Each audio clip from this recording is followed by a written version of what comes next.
Hi, my name is Stephanie Emmerich, and I am the manager of digital content with Boys Town Press. And today we have with us Boys Town Press author and high school French teacher, Tony Penn. Thanks for joining us today, Tony. Hi, Stephanie. How are you? I'm Thanks for having me. good. So glad to have you here. So glad to have some time to talk to you about what you do and your books and everything. So thank you. Thank you so much. Thank you. So let's get started today. If you could just tell us a little bit about yourself, where you live, how you got into writing. Sure. Like you said, I'm a high school French teacher. I've been doing that for 20 years or more. I live in suburban New York in Westchester County. I've lived here essentially my whole life with the exception of about 3 years when I lived in Paris. I recently moved to a house, so I have two puppies and two kittens, so there's a lot going on here. Uh, and then how did I get into writing? It took me longer than your average person. I had these ideas for characters in my head for so long, I thought everybody did. And then I finally realized, well, maybe I should start to write them down and see where they go. I did it mainly for fun. And then I got a master's in writing and got more serious about it. And here we are today. That's so great. I love your books. They're so fun and entertaining. And where do you find your inspiration for your series? It's a good question. Quite a while ago, before I was at this high school, I was teaching reading at an elementary school in Manhattan, and I got tired of reading the books in the classroom library. They all started to blend and seem the same to me. So I just wrote the manuscript of what became the MisAdventures of Michael McMichaels' first volume, The Angry Alligator, just to amuse the students. And they really liked it. But in the beginning, I thought, well, they're just being polite. Then it turned out they really liked it because they said, are you writing another one? And I thought, well, okay, if you ask, if you request. So I wrote the second one, The Borrowed Bracelet. Then it stayed in my computer for a while. I took a class in children's writing for my master's and entered a writing contest and won the City College of New York Children's Writing Award. So that, and then the professor there said, you really should seek publication for this. It's really quite good. So then I tried it. Here I am. Well, we're so glad you did. That, and that's a common theme with with almost all of our authors of where their inspiration comes from. They weren't finding the books that they wanted and they had Mhm. some great ideas and were able to then turn them into fabulous books that now we can share across the world. So it's so great have you be able to share your wonderful talents.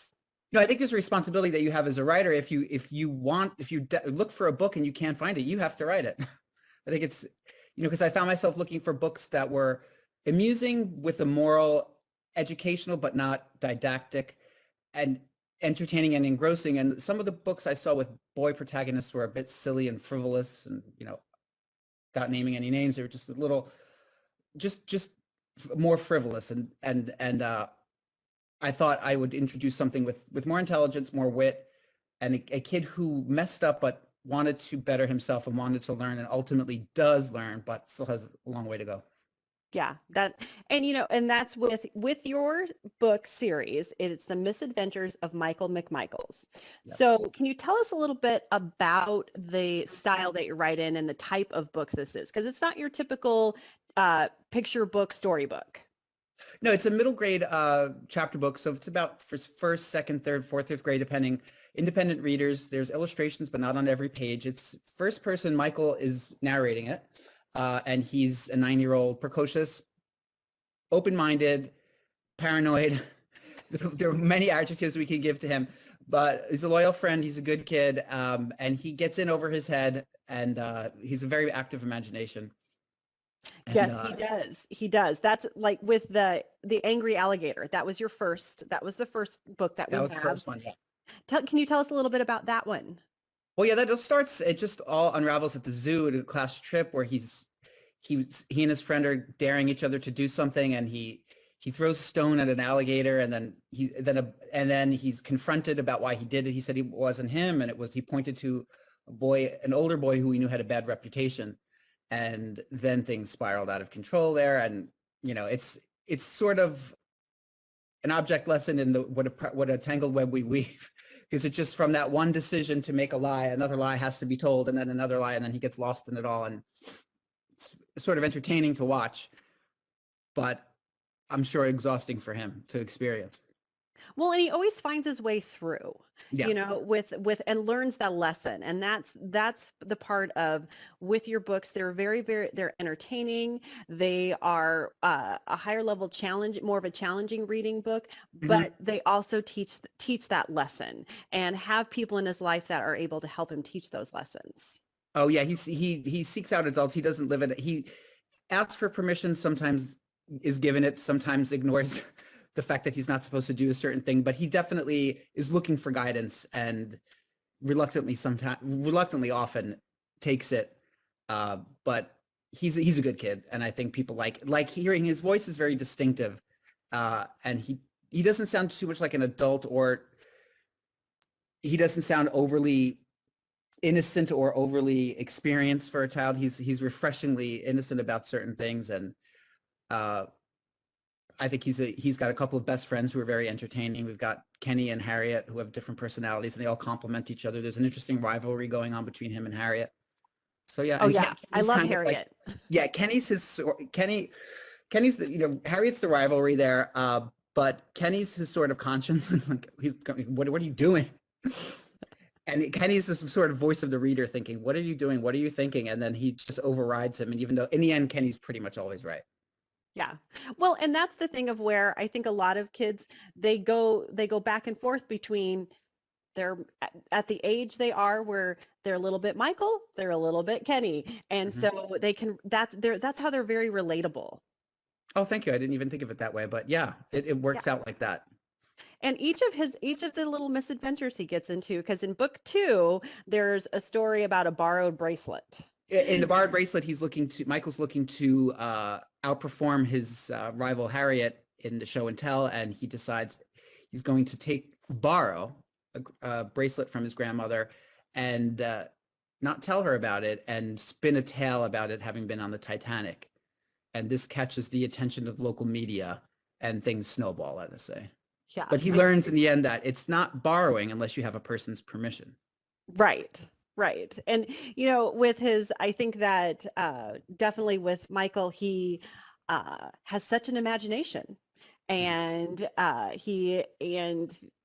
he does, he's very impulsive and then certain consequences start to Mhm. happen and he has to deal with those consequences and they're very realistic and relatable again. So that gives that opportunity for kids and adults to be able to talk about like, have you ever been in a situation like Michael got in? Have you ever maybe, you know, had that little competition of where you were trying to one up someone and how did it go? And they can talk from that perspective of Michael rather than themselves. Yeah, and all but the first volume have questions, guiding questions Yes. at the end. So those are, if after the story you're an educator or a parent looking to extend the activity beyond, did you like this book? There are 10 or a dozen or so questions, and where you give an experience from your life and you ask the child to interact, and it extends the experience. Yeah. And I would thank you. I was just gonna talk about that addition because I think that is so helpful for adults who are uh, trying to help kids learn those important social skills of to find those guided questions and Mm. to help guide those conversations and definitely kind of push the reader a little bit more on rather than it was a good story. Well, let's talk a little bit more about that. Yeah, and I think that when an adult gives his or her experience, real life experience, when I was in third grade, I had this experience with the bully. I think I noticed as a teacher, you could speak in the abstract, but then you could say, once in the eighth grade, and the whole class just really, whatever the daydreaming is happening or whatever texting in their lap is occurring, it stops because you're now telling a story from your life. So Exactly. it's no different with slightly younger kids. They love it. Yeah, definitely. So after Michael borrows the bracelet, he goes camping. We have the creepy campers. Yes, this is when he goes camping with his friends in New Mexico, and he decides to cheat because he sees everybody else doing it, and there are all these. It's a very competitive camp. Sounds like a lot of fun, but also very stressful. And he sees so much cheating that he thinks, well, if people are doing it, then I have to do it. He sort of justifies it by the fact that everyone's doing it, and Right. things snowball out of control. Yeah, and that's such a great lesson too, because we do very much, I always remember, well, everybody else was doing it. Well, that doesn't mean that you should, and that doesn't make it right. Right. And I think cheating is something that it has to occur at least once in the life of every person, if they're being honest, that, you know, maybe in third grade on a spelling test, you couldn't remember the difference between skeptical and optimistic or pessimistic. I remember those words always used to trouble me. And then you'd see someone's test there and you'd think, well, the teacher has her back turned. I could do one of these. So it's very relatable. Yeah, definitely. And so, and isn't that the one isn't there an alien in there too? Oh, there is, well, I can't give it away. Let's Yeah. just say there might be an There alien. might be a flying saucer or two in a literal. I remember the artwork from that, but I thought Yeah. that was great. And so then we have the next one is the double dog dare. What happens with Michael in that double dog dare? That's just a new kid comes into town and he's sort of trying to, I want to say steal Michael's friends, but just one up everyone. And then it turns into a dare situation where Michael does not like being, Michael does not like not being the star of the show. And so we have somebody else who's competing and winning. And there's a series of dares and it's in the beginning, it's sort of innocent and little, and then it just gets more serious and they find themselves in a very difficult, precarious situation, which I think it's the most serious of the books in that sense, that it gets to a place where there are political and cultural ramifications. Yeah. But not on a level that will overwhelm the average 9-year-old. I mean, there are certain topics that are introduced, but really not overdone. Well, and definitely the exploring some of the topics of friendships and how friendships change and how to incorporate new friends and that type of thing, because that is something with that age group that is always a little difficult as changing schools, changing activities, and those types of things. And with Michael, and I think with how relatable of a character that kids can find pieces of themselves in him, that helps them understand maybe some situations that they've been in. Right. I agree. Thank you. So the final one is the case of the escaping elephants. Yeah, and you would think that this is a case of Michael telling tall tales, which he learns in each book. He learns a lesson, and he tries his best to maintain it, but sometimes he falls back on old ways. But the escaping elephants is a case where, indeed, in the story, elephants escape from a local zoo, and the town people are really up in arms looking for the elephants, and Michael decides to take it upon himself to find them. It's an interesting tale that he does lapse back into old behaviors of, like I said, lying, but he has noble intentions, and he thinks that he has to be the one to find these poor elephants, and it involves the community and other interesting themes that are brought up, but you'll have to read to find out more. Exactly. Yeah. And again, and I think that's an important thing throughout each story of how Michael does learn lessons. He does make mistakes. He has people who support him. And the fact that it happens again, that's real, because that's I think one of the messages that I took away from them is that it's okay. It's gonna happen again, and be realistic about it, and that kind of realistic, relatable nature of that. Yeah, we of the slide back. story. Everyone does. I mean, despite the best of all intentions, you've learned the lesson and you've internalized it on an intellectual level, but you sometimes feel this pull toward a certain, and that when you're a child, there's so much riding on your popularity and your perceived image, and that sometimes you think, well, I learned this lesson, but right now it doesn't feel like it pertains, so I'm going to just scooch around it. Well, and being able to generalize it to other situations, because that's where continuing to what works in one situation, you got to experience in more situations. And as kids' development and that type of thing, that generalization is what we have to help them with as adults. And your stories do such a great job of helping them with that. Yeah, thank you so much. And it's also about going from the abstract to the specific, because you could be told, don't lie, don't cheat. These things sound great at the dinner table when you're talking with your family, like I said, in the abstract, but then life is not abstract. Life is very specific. And I mean, it isn't every day elephants escape from a zoo and are trampling through your front yard, and you could be the one to help. And these sometimes all that knowledge or all those moral lessons you're taught go out the window when a real life situation is not as cut and dried and clear, especially when you're Yeah. not. That's so true. I know. Growing up, it's hard. It's very hard. It is. So in addition to, we have Michael, you've talked about Kenny and Harriet. What other themes do we want to share about your stories that tie them together? Well, the themes, like we talked about the moral lesson, but mainly what really ties them together is the humor. I think there's a very specific humor that Michael. I mean, Kenny has his quirks, Harriet has her quirks. Definitely, Harriet has her quirks. But Michael has a very interesting view of the world, colored by a certain sort of fear, an amusing fear that he has that things may go wrong, and how he sort of runs around in response to that. But I would say it's the humor and the voice that really connects them, in addition to the moral teaching of each book, which, isn't too much, one hopes. And when you think about, what do you hope that young readers can gain from reading your books?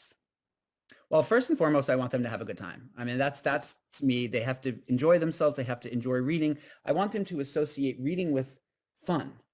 I don't want it to be, I have to open up this book and it's like reading a manual to install something in your house, and we just think this is just dead prose. I want them to really gain that association of pleasure and reading, but I also want them to learn vocabulary. So I'm very careful to introduce words that your average 9-year-old won't use. So an adult reading this book will think, well, this maybe isn't so realistic that a 9-year-old uses some of these words. I understand that, but I think that children will learn from the context, and there's nothing wrong with them asking you, hey, Mom, what does this mean? Michael said this word. So I work very hard on the lexicon of the books. Yeah, and that is definitely, and where, since they are chapter books and are longer, that you want to have that kind of push reading of where they're fun, they're entertaining, they're relatable, but they are also meeting those additional educational requirements of exposing to vocabulary in addition to teaching the lessons and It's all teaching in there. important I social try to skills. pack it all in. Yeah, exactly. You did such a great All job. in 10,000 words. I know. Isn't that amazing? Yeah. At the end, I think, wow, how did I do that? Oh, that's great. That's great. Well, we thank you so much for joining us today. It was great to have an opportunity to talk to you. We love the Michael McMichaels series, and it's just so fun, and we want more people to read them. Well, thank you for having me. It was a pleasure. Yes, and we look forward to talking to you again.